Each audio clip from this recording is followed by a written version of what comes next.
Professionals with leaders here in the industry. Yes, thank you for getting that recording on.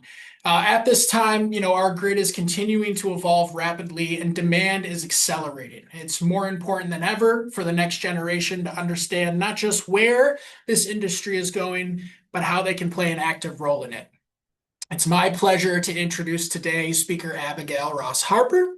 She's nationally recognized as a leader in the clean energy policy and industry advocate with a career spanning federal, state, and private sector leadership. Most recently, she served as the president and CEO of the Solar Energy Industries Association, or SEIA, where she helped transform that organization into one of the most influential voices for the solar and storage industry here in the US. During her tenure, the solar and storage industry expanded to be a major driver of the US economy, with hundreds of thousands of jobs, increasing integration into the nation's energy mix. She's played a key role in advancing policies, strengthening America's energy competitiveness, supporting grid modernization, and access to clean energy technologies. Prior to leading SEIA, she served as the Director of Bureau of Ocean Management at the U.S. Department of Interior and overseeing offshore energy development, as well as the Director of Maryland Energy Administration, where she helps shape state-level energy policy, much like we've seen here in Illinois. Today, she remains actively engaged in advancing the future of clean energy, focusing on continued growth in solar, storage, and other emerging technologies. Abby, thank you for joining us today. Patrick, thank you so much for inviting me. It's such a pleasure to be here with you. Getting right into it, just to kind of walk through, the format of this, guys, we'll go ahead and ask some questions we've prepared for Abby, just about insights that young professionals can have entering a career. If you yourself have some questions that you're interested in asking, please save those towards the end of the call where we may have an opportunity to ask some questions directly to Abby. But Abby, to kind of get right into it, you have spent your career at the intersection of policy, leadership, and you've seen a lot of industry transformations. What continues to motivate you in this work, and how should young professionals think about pursuing a career in the solar and storage industry? Yeah. Um, Again, thank you so much for doing this. And I love the upcoming lobby day. There's nothing like a lobby day, right? To really kind of put your hands around our democracy and like really influence outcomes. So make it to lobby day in Springfield. Um, what keeps me motivated? You know what keeps me motivated is it sounds so corny, but I really love what I do. I love this industry so much. I think it is so innovative, so entrepreneurial, constantly changing, sometimes for the good, sometimes for the bad. But it's sort of always new and there's always something to learn. That is what I have loved about it. I mean, you read my bio, right? I'm a lawyer by training, so I spent 10 years in private practice, never touching energy. And then I jumped into energy through the legal field. At a regulatory commission, and then I worked for a governor, and then I led an agency, and then I led a federal agency, and then I led SEIA. But it was like basically every job I ever had, I didn't know the topic before I got there. So I say that because I worry sometimes that people feel a little bit too prescriptive, right? That they have to sort of know by the age of 25 or 30 or even 35 what they want to do. And I did not enter into the energy sector until, hold on, let me do some quick math. I was 30. And so my third child had just been born. So I was 36 or 37. So all is not lost, you guys. If you don't know like your passion for life yet, don't worry about it. But what I do know is that, and so the advice I would offer is find what like lights up your imagination, right? I mean, there's a million jobs, right? But I have loved what I've done in every different role that I've had. I've loved the subject matter. I've also loved like what I get to do. So I love going to lobby days, right? I love talking to elected officials. I love litigating cases. And so I, I sort of formed my career around trying to put myself in places where I got to do the things that made me really excited about it. Uh, and we can talk about kind of where I see technology going and all that stuff. But I think fundamentally, kind of the counsel I would provide is think about, how do you want to spend your day? Who do you want to spend your day with? What issues do you want to talk about on the daily? And then it will become pretty clear where you should be. Yeah, and you highlight a great point that, especially for myself as well, when graduating from college, not really knowing the direction of kind of where to go or maybe where I want to start off my career. And can you kind of speak to, what are some of those early skills that are good for any young professional Mhm. as well as in this industry to kind of focus on and develop, in their early career? Yeah, such a good question because it might not be the answer you're expecting. One is your networking skills, right? Like, I don't care if you're a technical expert or a communications professional, like networking and building a community and building a group of trusted colleagues that you can call on for advice and counsel and reflections and information and introductions is probably the most valuable thing I've built in my career. And I've built a lot of stuff, right? But this network is important, and it's never too early to start. Um, so that's one thing. Everyone can learn how to network. I think the second thing I would offer is there's probably a million seminars about building your brand. I mean, I'm sure you've all seen them, and I probably said it many times, but I just yesterday had this realization that I'm going to stop saying building my brand and talk more about building my reputation, because it's really what it is, right? Like, and so early in your career, mid-level in your career, you can work on building your reputation. And so whether it is as a fabulous public speaker or as someone who always pitches in no matter what, or as, someone who is an expert in transfer of tax credits, like it doesn't really matter what the expertise is. But the reputation really matters, and it matters more than your kind of area of knowledge. It matters, like, in my humble opinion, like how you show up in the world, right? Whether you're a jerk to opposing counsel, as I often experienced when I was practicing law, right? Or whether you know, I was a manager of many, many, many, many people, and it never ceased to amaze me when like coworkers wouldn't respond to each other's emails, and like I would hear about it as the CEO.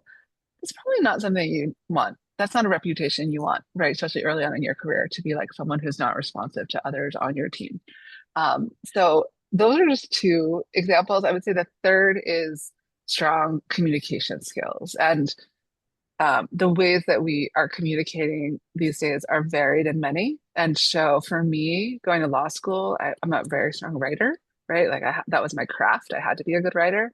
I couldn't edit a video if my life depended on it, right? But that doesn't mean, but there's so many ways to communicate. So making sure that you can describe what you're doing, describe the impact it's having, communicate that clearly to your bosses, to your investors, to your customers, to your clients, to your voters, whoever your constituency um, is really important, really important. And none of those have anything to do with tenure at your organization.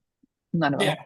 No, absolutely. And I think those are, three really good points. One, that I would offer too, as I've kind of found through the beginning of my career is, right, don't be afraid to ask questions. Like you kind of said Hmm. earlier, when you start off in positions, everyone, may not know exactly what they have to do, but I really value, never being afraid to ask questions and kind of get to the bottom of something that you don't understand.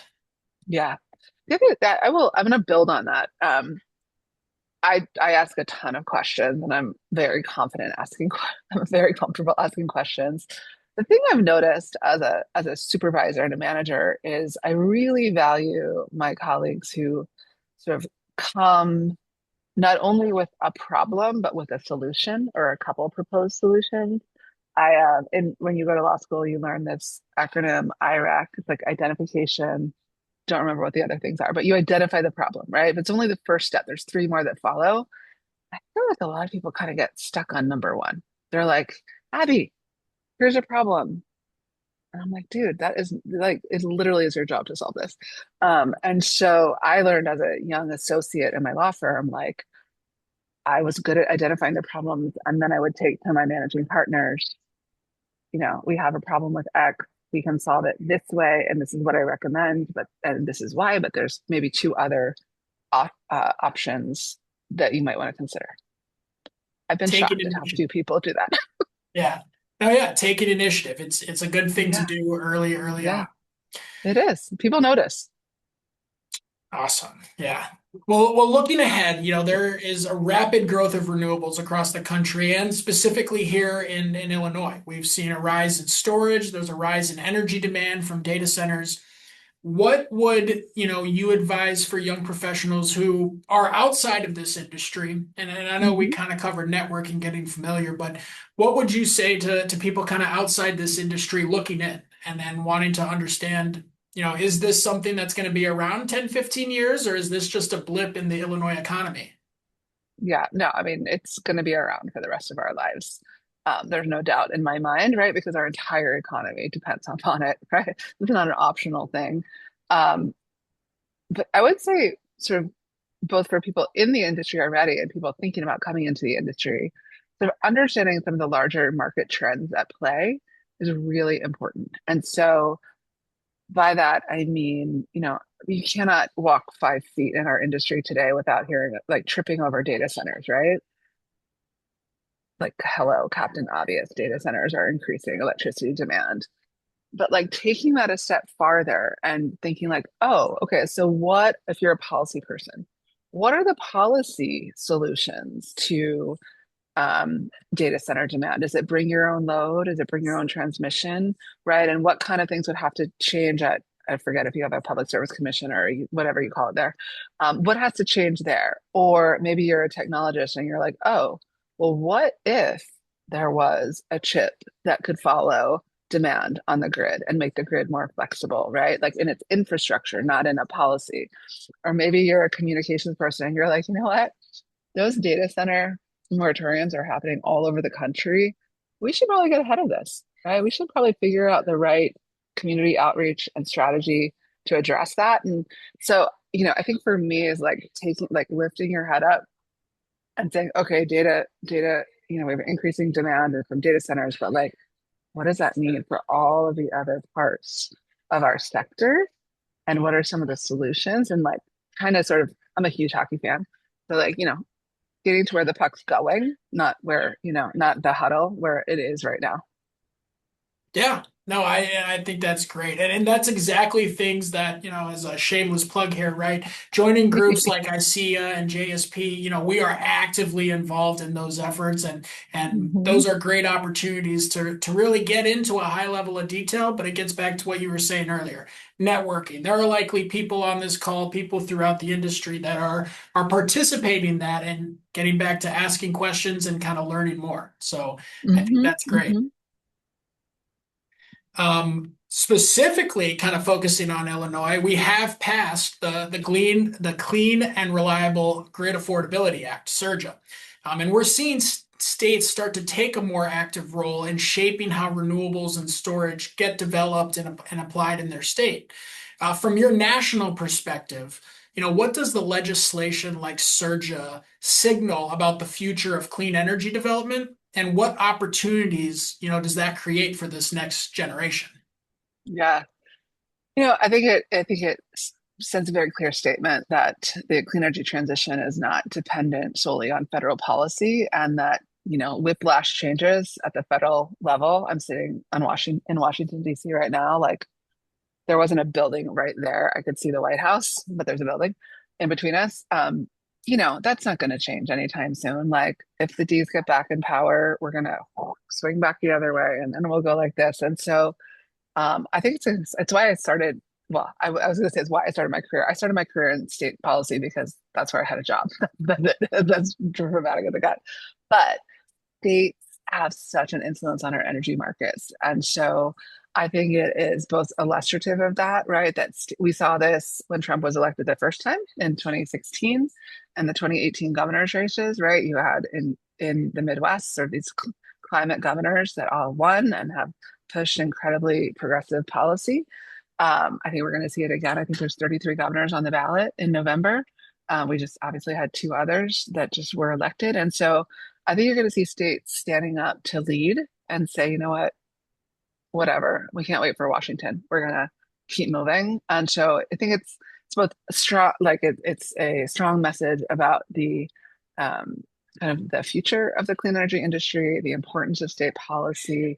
But I think also, as you know, people early in your career sort of figuring out, well, do I want to, if you're in the policy world, do I want to really spend my time thinking about policy at the national level that's likely to swing back and forth, right? Do I want to work at a state where we have a strong legislature and a strong governor who are committed to this clean energy transition, and so we're building, but we're never like taking it all away and seeing what happens. Just important questions to ask yourself, right, on your journey. Or do you want to move to a state that doesn't really have a clean energy transition happening and like, try to make it so? Maybe like Spearhead that those too. efforts. Yeah. Totally. No, and I think, we joke around or it's said, throughout this industry that, ours is very much a solar coaster, right? There's ups, there's downs, there's a lot of reacting to what's going on both at the federal and the state level. And, thinking about that from kind of, an emotional standpoint or as a young, person trying to get in the industry, what's kind of your advice for you're in your job, you're loving what you're doing, and all the signals coming from media or from the government, right, is saying, hey, you might want to start thinking of other opportunities. How do you kind of what advice do you have for when we're dealing with such The volatility? volatility. Yeah. Well, first of all, we've all chosen to work in an incredibly volatile industry, right? It just is. I don't know. Like, I bet if you talk to healthcare, right, they would probably tell you their industry is volatile. Fossil would definitely tell you their industry is volatile. So sometimes I think we do think that we're unique in that way when we're probably not. But I would Good say a point. couple things. One, what I have found super helpful is to talk to the people who are ahead of me, right? Who've gone a few rounds on the solar coaster before I even got here, and are like, Abby, we've survived this before. One of the most impactful things someone said to me was like, the industry will survive and grow. Individual companies might not, right? And so when you think about that as like, what does that mean for me as an individual? It may mean like you need to have a pretty, I would suggest people should have a pretty good understanding of their company's financials, right? And if you're newer in your career, it might be harder to have that kind of transparency, but I think it's fair for people to ask. When I led organizations, I was 100% transparent about our financials. So, if it looks like your company's about to run out of cash, maybe you should look for a job. But you should at least be asking the questions, right? What is our strategy, right? What is our strategy to grow? Like, what is it? Where are we putting our resources to build new markets? Those kind of questions. And I think sort of the second half of that, like individual companies might not survive, but the industry is going to grow, right? They're like every chart and every person with a brain knows that. So, okay, maybe I'm not at company A, but I really, really like doing this kind of work at company A, or I really didn't like doing this kind of work, and seeing it as an opportunity to sort of, make a move. Um, and then I think like, so one of the things I see that happens in the energy industry is that, things get shiny and then things get less shiny and then things get shiny again. And so fusion is super shiny right now. Like small nuclear reactors are super shiny right now. And some people I've seen like sort of jump technologies, right? So they like to be on the cutting edge of the newest technology. They like to create markets sort of agnostic of what the technology is. And that's cool. So, I think it's an opportunity for all of us to figure out like, what do we love? One of the reasons I decided it was time for me to step away from SEIA was because I felt like I was starting to have some of the same conversations over and over again. And to me, that didn't feel professionally satisfying anymore. And I also, like, I didn't want to spend the next 3 years of my career fighting with our president about whether solar was reliable. Like, I just didn't. I'd done it for 9 years and it was time for me to do something new. And so I think there's, sometimes we get to make these decisions ourselves. Sometimes the decisions are foisted upon us. Luckily, I got to make it myself, but it is for better or worse, it's a time for reflection of like, what is it about this place of clean energy or energy transition that I really like? And I really like, what you said and highlighting at the beginning that, and I feel like that's something here at Continental Energy Solutions we had internally was the, hey, we've seen this solar coaster before, or we've Mhm. navigated this before, and I do encourage people to kind of have those conversations because I know, like for me personally, just knowing that leadership had a plan in place and was prepared to kind of take on whatever was coming really instilled confidence to continue working diligently and hard and not think about all Mhm. these external things that are kind of outside of my individual control. Yeah. Well, and I mean, let's be honest, like many of you may be thinking about buying your first home or having your first child or had a shitload of debt to pay off from school, right? Like you have really real current economic decisions to make and future economic decisions to make. And so you have to be really clear-eyed about like what the future of the industry is and what the future of the company is. Let's talk about some of those conversations, hard conversations you've had kind of throughout your career. How, do you navigate that? And certainly from a policy perspective, we're always engaging in conversations where there may be conflict. Kind of what is your advice to navigating and managing those conversations? Yeah. It's funny because I feel like I'm a professional conflict manager. I'm a litigator by training, but so you think all I would do is fight, but actually it's not particularly effective. I'm much better at sort of bringing people together. Like I'm a big believer that whatever the issue is, there's always humans behind it, right? So if it's a community that doesn't want a data center or solar project in their in their community, like it's actual humans usually that are feeling this way. And so it sounds cheesy, but people want to be heard. They really want to be heard. And so, for example, I had a humongous board of directors at SEIA. There were probably 65 people on my board of directors. We can talk about why, but there were. And they all wanted to be heard. And so a huge part of my job was making sure that they felt heard. Didn't always mean they were heard in the meeting, because if all 65 people needed to be heard in the meeting, we would never finish. It also didn't mean that I had to agree with them or do what they wanted, but they wanted to be heard. I think sometimes being willing to sit with the discomfort of people not totally agreeing and not feeling like we have to solve it, but that people really get to have their voice heard is important, and I don't know that we recognize that enough. But I also think like so in my role at SEIA, um, I had a really clear opinion and a really clear perspective about where we should head and what we should do. And I don't know how Leslie manages her board, but the way that I managed my board was like, we're headed this way. You ready? Like, come on, let's go. Rather than turn around and say, guys, where should we go? And it's sort of that like bringing the solution before and not the problem. Um, and so being really clear about what I'm willing to negotiate on and what I'm not. So sometimes it's a poly position, and we'd have the conversation with the industry, like, okay, we can give, we can go. I'm making this up. We can go from 25% to 10%. I don't even know about what, but we absolutely have to have this other thing, right? That gives you a framework to have those conversations. And same with like when I'm negotiating, not negotiating, but like managing a team of 100 people. Um, like I'm not particularly worried about what people's titles are, but I am 100% 100% like committed to equity among those titles, right? I don't really care that much if people come to the office or don't come to the office, but we have to have an equitable um, policy about in office or out of office. And so, often earlier in my career, I didn't like I felt so junior. It felt like I never had a voice in any of those decisions. I just was like bantied around by the people that bossed me around. But I would say as you're navigating those hard conversations, whether it's interpersonal with colleagues or, legislators, you're negotiating a piece of legislation, knowing like what's non-negotiable and what is negotiable and making sure people are heard.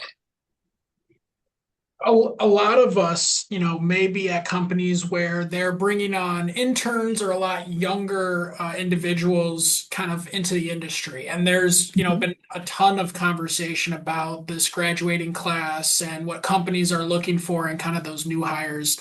What is kind of your opinion on, you know, where kind of AI is taking jobs, maybe, what our level of engagement should be, and utilizing those and staying ahead of that curve.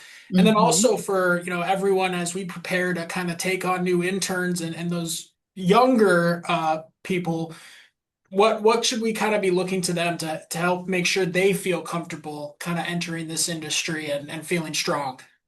Yeah. So I have a kid graduating from college this year, so this is very fresh on my mind.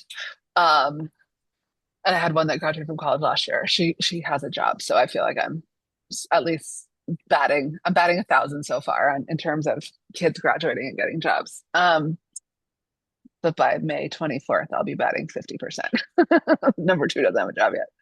Um, so I actually am like a humongous fan of AI, which when I tell my children that, they freak out and are like worried that I have a brain worm or something and think that I'm gonna like sell or like give away all of my critical thinking abilities. It's amazing. They're so against it, which is like not what I would have expected. But I think uh, like I've written a little bit about this on LinkedIn because I'm super curious about it, right? Like where are the areas where it can help us be more efficient and effective? And what are the areas where there's like the magic sauce of humans to humans, either with our discernment, our critical thinking, our relationship building skills. And so um, there's been a lot of press about young associates coming out of law school that are just not getting jobs because like they do legal research and a computer can do legal research for you. And so they're sort of having to think about, okay, well, what skills do I have that are not replicable? And I would say, those relationship kinds of skills are not replicable. So when I think about the energy industry, like if I think about, no homeowner is going to buy uh, residential solar for their home from a bot on the phone, right? Right. It's just not going to happen. They might like have a follow-up confirmation call that is automated, but they're not going to do that initial decision at the kitchen table with anything other than a human.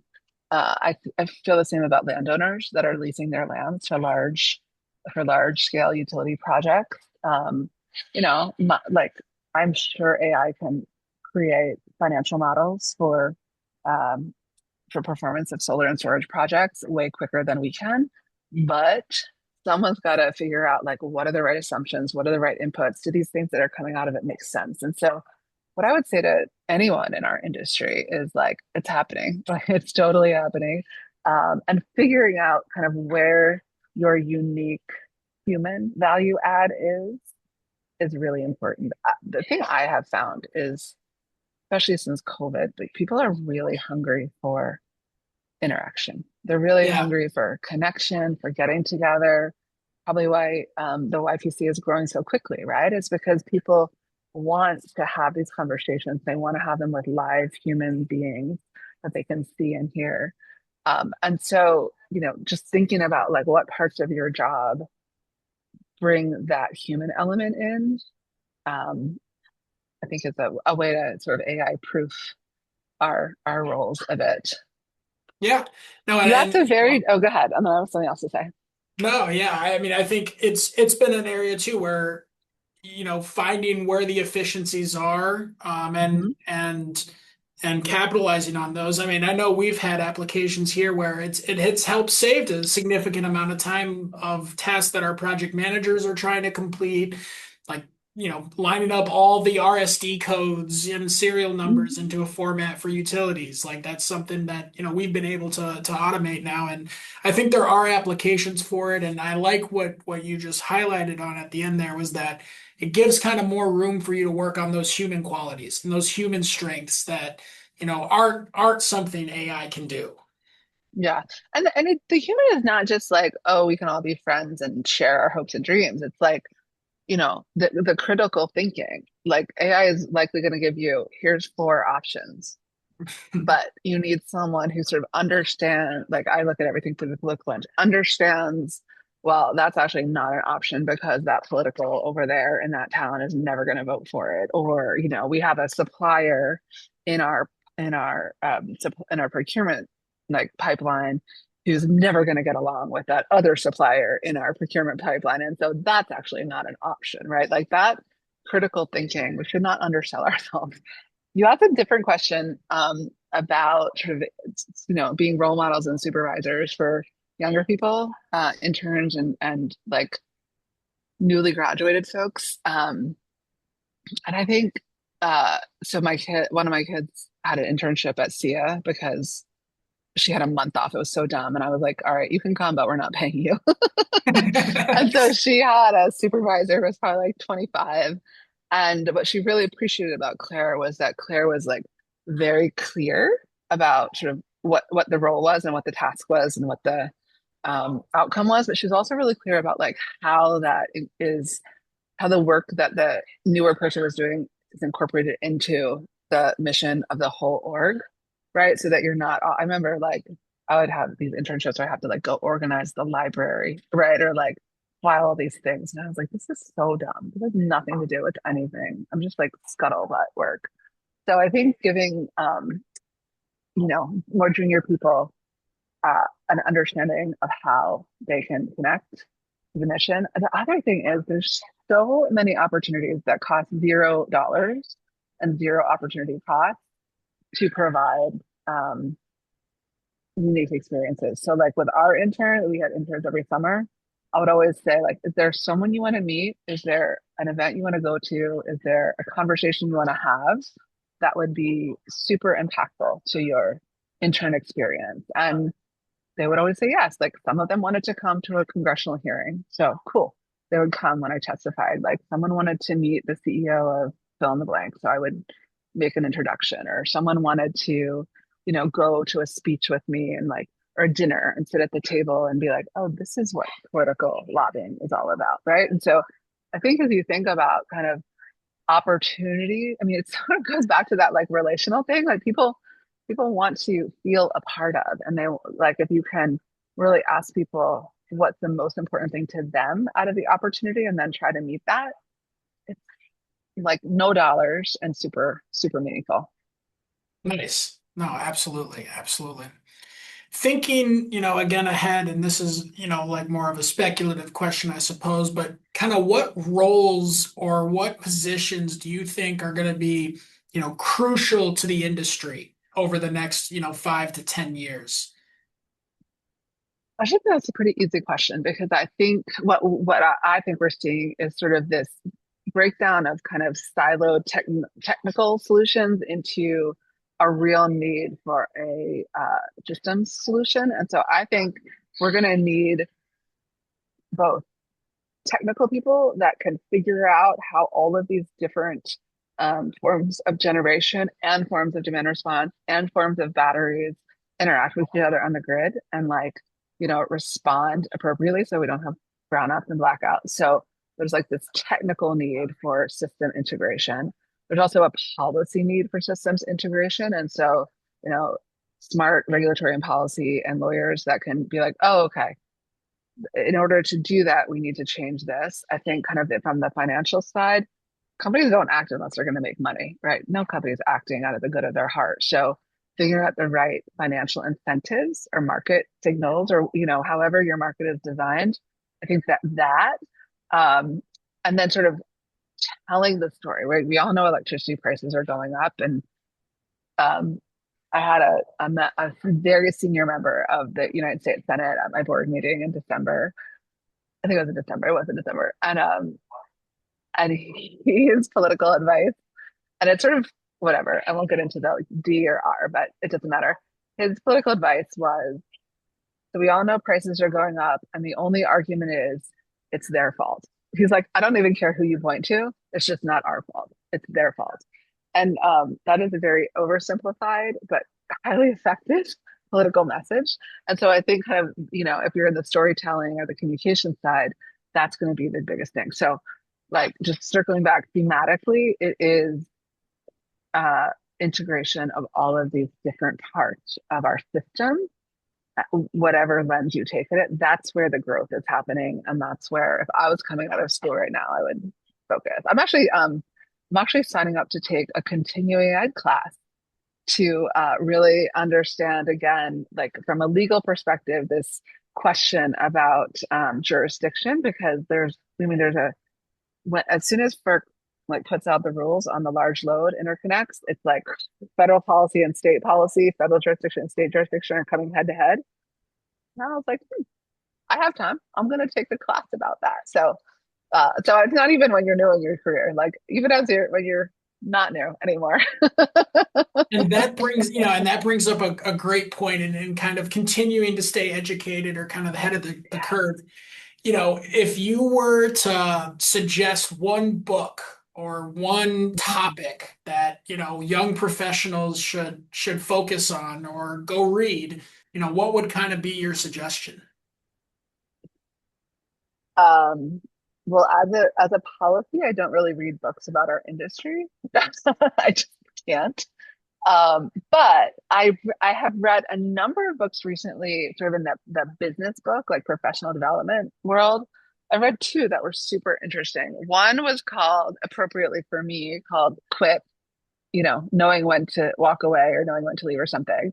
And it's totally applicable to everybody because it talks about how whatever the project is, like knowing how you're going to measure success and like knowing what has to happen by when or else you're stop. It could be a relationship, it could be building a solar panel, or it could be like growing a company. But having those honest conversations with yourself in advance so that you have some metrics. That was, I can't even tell you how like transformational that book was and how I think about things. I'd already quit when I read it.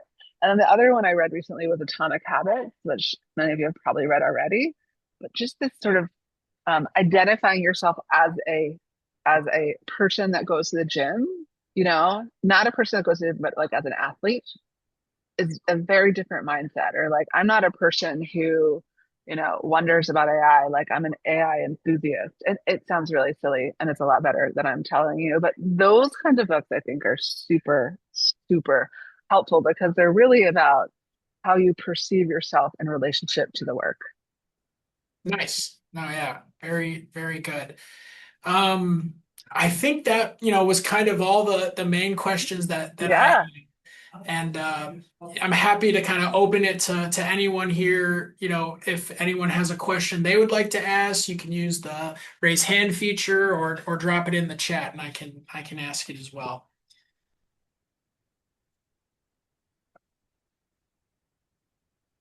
Or maybe I need to give permissions for people to do that.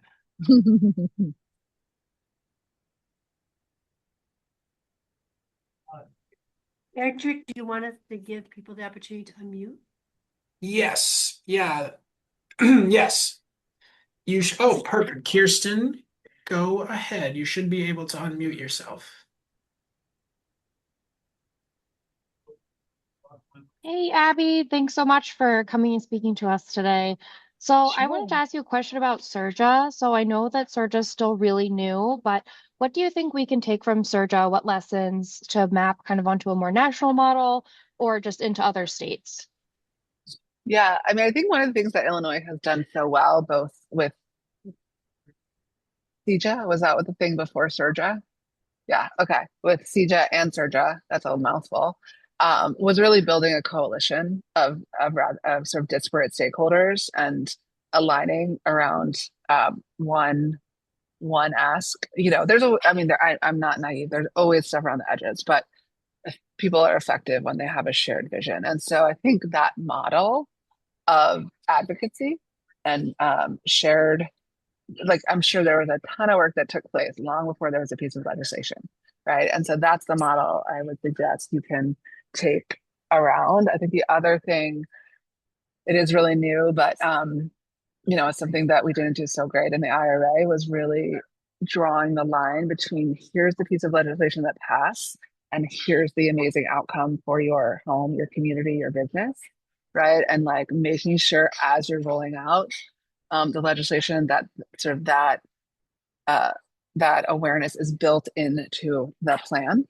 So you're not sort of running back and being like, oh shit, no, we did do all this cool stuff. We should, don't cut the program, or, you can, be in a neighboring state and say, look over there, see the whatever 20 counties that have new fire stations, schools, whatever. Those would be some of the lessons I'd take from your great legislative wins. And Dan, great point. You kind of put in the comments there. The work doesn't stop just when the bill passes. It's continued work to do.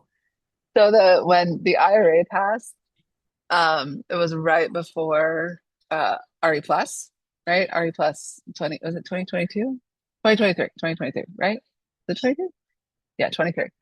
So I take my whole team out to RE plus. There's like 100 of us, and I have t-shirts made for everybody. And it was the theme of my talk, my big keynote. And on the front of the t-shirt, it said, we just passed the largest climate bill in the history of the world. And then on the back, it said, now the real work begins. So I agree with you wholeheartedly. Margaret, if you want to come off and ask your question, I think that is a great one as well.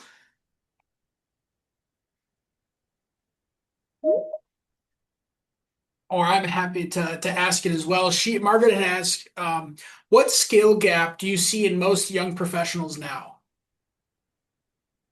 That's a good question. Honestly, in some ways, it's the communication and the writing skills in particular. I have found, perhaps I can say it in a different way. When I see someone who has very strong writing skills, it grabs my attention. I'm like, oh my gosh, this person is really outstanding at that. And I'm, particularly interested in writing skills. I think I don't, I think it's hard when you come in through a particular technology to really understand the entirety of the energy marketplace, which is so much more complex than just one technology. And so I would say that's the other place where I think there's some gap, is understanding, it's not just building a solar project, it's how that project is bidding into the market, and at what price, and sort of what are all the ancillary services, and how do the finances work, and then how is it related to the grid and like that larger structure. So anything that folks can do to educate themselves on the energy markets, I think is time very well spent.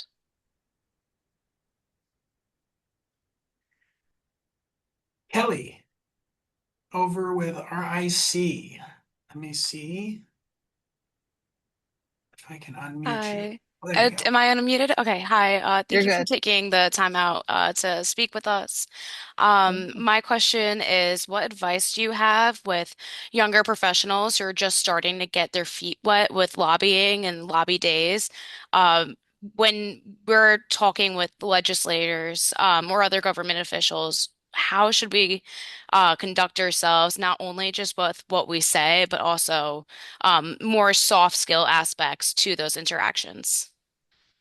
That's such a good question. I'm sure whoever's prepping you for lobby day is telling you to make it as personal as possible. So, knowing how many projects RIC Energy has in a district, how many people they employ, like where they get their steel from. I don't know what you do, but where you get your steel from. If you have some personal relationship with that member or that community, if you grew up there, if your mother was born there, whatever. Like, it sounds so cheesy, but and I'm about to say something so cheesy, but it's so true. Like, legislators, they remember stories, right? My uncle put solar on his farm and it cut his, electricity bill by 40%. Or they remember how they made you feel, and they're like, "Oh, I remember that woman. She, I can't remember, someone in her family was in my district, but like it was a warm feeling." I don't remember how many megawatts, how many gigawatts, type of deployment. I'm not going to remember all that. So that's one thing. The second thing is, do not overlook the staff, right? Because we all know who've lobbied, that like we meet hopefully with the legislators, but it's the staff that are briefing them, the staff that are making the recommendations, the staff that are gatekeeping and saying, oh, you don't need to read this, or oh, you should definitely read this.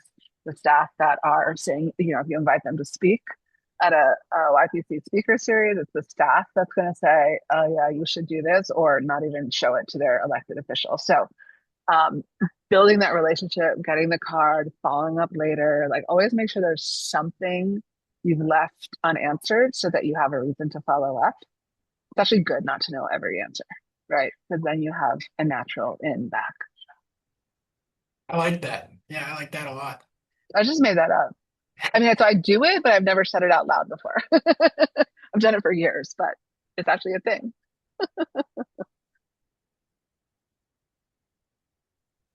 Well, if there aren't any other questions, I just want to again, Abby, thank you very much for joining us today.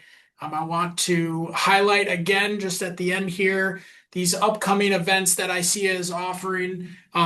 Great opportunities again to kind of continue that networking, learn more about the industry. So please do look into those.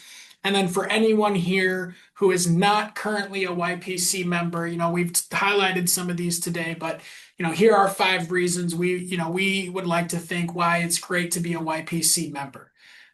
So we look forward to doing these again and hopefully in a year from now, sitting down again to kind of see where your career and things have gone and how our industry has evolved.